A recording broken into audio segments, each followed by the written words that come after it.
Picture this. You're standing on the deck of a U.S. Navy destroyer, surrounded by some of the most congested waters on Earth. Tankers tower above you on all sides. The Iranian coastline is so close you can see individual buildings. And then, without warning, your radar screen lights up with 18 incoming missiles, all aimed directly at your ship. What happens in the next 34 minutes will redefine the balance of power in the Persian Gulf. This isn't a hypothetical scenario. This actually happened. And what makes this story remarkable isn't just the attack itself. It's how fast the entire equation flipped from Iran, thinking it had the upper hand, to realizing it had just made a catastrophic miscalculation. Before we start, here's a question. If you had to design a defense system to protect a ship from multiple missiles coming at once, what would you prioritize first? Speed, accuracy, range? Think about it, and let's see if your answer matches what actually works in combat. Let's dive in. 2:46 p.m., January 23, 2026, a Thursday afternoon in the Persian Gulf. The Strait of Hormuz isn't just another shipping lane. It's the world's most critical energy choke point, a 21-mile wide corridor where 1/5 of global oil supply squeezes through every single day. If you filled a bathtub and tried to drain it through a straw, you'd understand the traffic pressure here. Massive supertankers navigate in rigid lanes, often passing within 3 miles of Iranian territorial waters. There's no room for sudden turns, no space for evasive maneuvers. Every course is predictable because geography demands it. The USS Gravely, a 9,200-ton Arleigh Burke-class destroyer, is conducting what the Navy calls a freedom of navigation operation, basically exercising the international right to transit through these waters without asking permission. It's been done hundreds of times. Routine, professional, boring even. But today, routine is about to detonate. Along the Iranian coast, hidden among the rocky terrain and civilian structures, something shifts. Mobile radar units that were in standby mode suddenly activate. Fire control systems that were passive begin calculating solutions. Missile batteries that were concealed start moving into launch positions. This is the moment most people miss in these stories. The battle doesn't start when missiles fly. It starts when intent becomes detectable. And in 2026, with the sensor technology both sides possess, that moment is everything. Here's what I want you to understand. Modern warfare isn't about who shoots first. It's about who recognizes the pattern first. And the U.S. Navy has been watching Iranian coastal behavior for decades. Let's be fair and look at this from Tehran's viewpoint for a moment. You're an Iranian military planner. You've studied American naval capabilities. You know you can't match them in the open ocean. That's suicide. But the Strait of Hormuz isn't open ocean. It's a geographic trap where American advantages compress. Your doctrine is built on what military theorists call asymmetric warfare, using unconventional tactics to offset a more powerful opponent. Swarm tactics, saturation attacks, exploiting confined geography. It's David versus Goliath thinking, much but with ballistic missiles instead of slingshots. The plan seems logical. Launch enough missiles simultaneously from enough locations, and even the most advanced defense system will struggle. At minimum, you force the Americans into a defensive posture. At best, you land a hit that sends a political shockwave around the world. There's also the assumption that America's response will be measured, calculated, slow, that diplomatic considerations will create hesitation, that civilian ships nearby will constrain aggressive retaliation. But here's the flaw in that logic, and it's a fatal one. The U.S. Navy doesn't play defense and then offense. It plays both simultaneously. And by the time you realize that, it's already too late. Quick question for you. Do you think Iran knew exactly what they were triggering? Or did they genuinely believe this would end differently? Drop your take in the comments. 2:49 p.m., 18 missiles ignite along the Iranian coast. Not all at once, but in a carefully sequenced ripple designed to create overlapping arrival times. This is sophisticated targeting, not random aggression. The weapons rise on bright plumes of exhaust, arc over the Gulf, and begin their terminal descent toward USS Gravely. From launch to impact, the total flight time is projected at less than 4 minutes. 4 minutes. That's how long the crew has to detect, track, prioritize, engage, and destroy every single threat. If even one missile gets through, hundreds of sailors die, Billions of dollars in technology sink into the Gulf, and the geopolitical consequences spiral in unpredictable directions. But here's what Iran didn't fully grasp. Those 4 minutes are an eternity for modern combat systems. 2:50 p.m.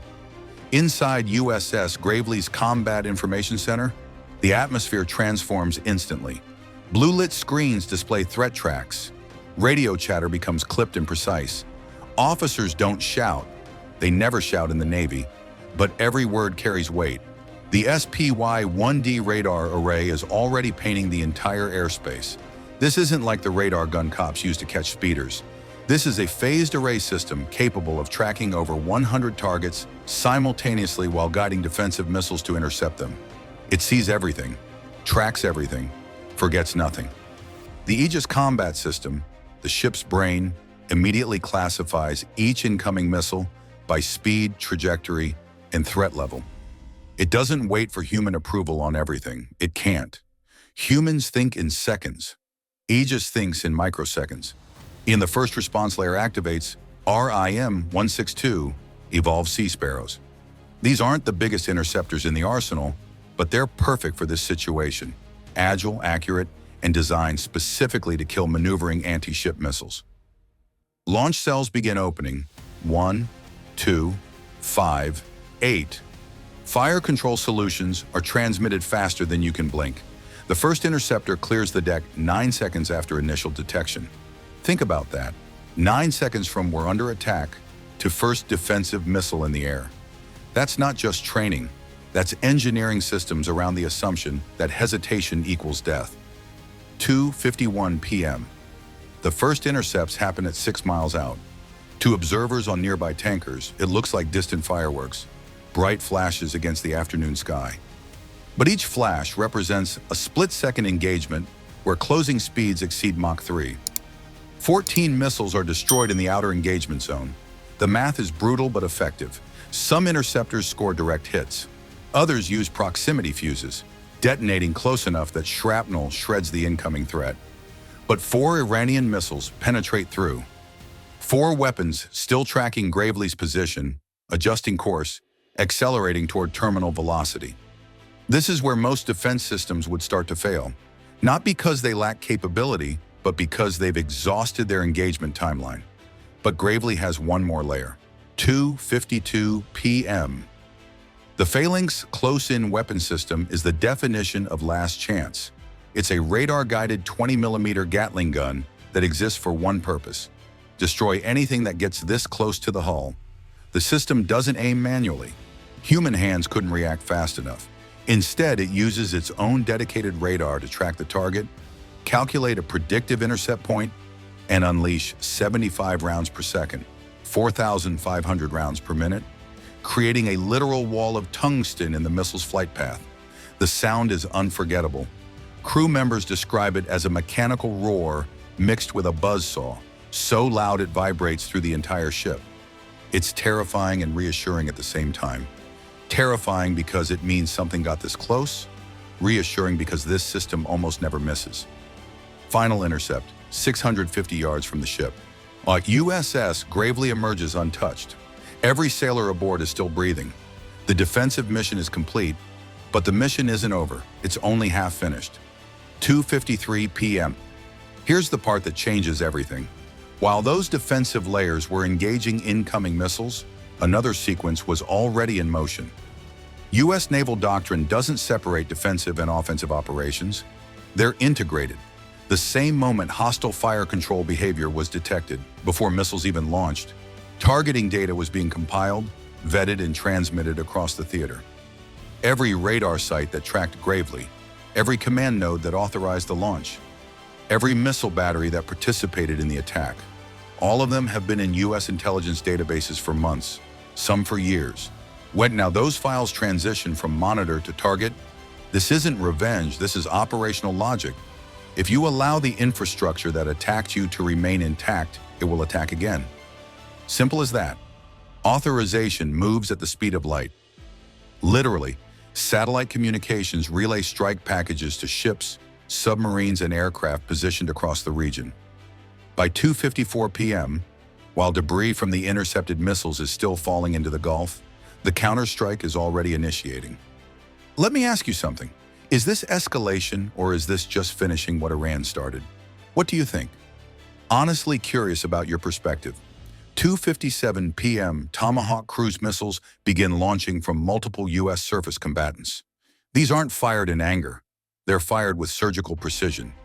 Each Tomahawk carries a 1,000-pound warhead and can fly up to 1,000 miles while navigating at terrain-hugging altitude to avoid detection. They're programmed with GPS coordinates down to the meter. They don't miss. First wave targets. The coastal radar installations that provided targeting data for the missile attack.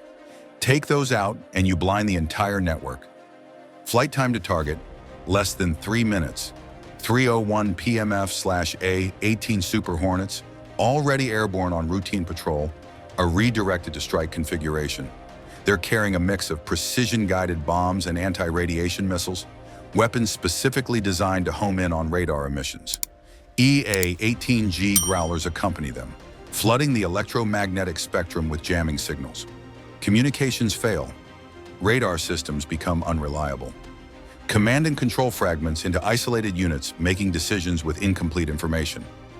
This is information warfare layered over kinetic strikes.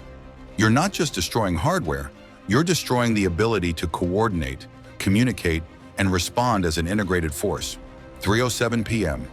By now, 9 Iranian launch sites are offline. Not damaged, destroyed. Command trailers are burning. Radar arrays are shattered.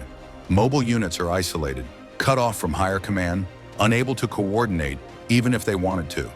This is the strategic difference. The counterstrike doesn't just punish the attack, it removes the capability to repeat it.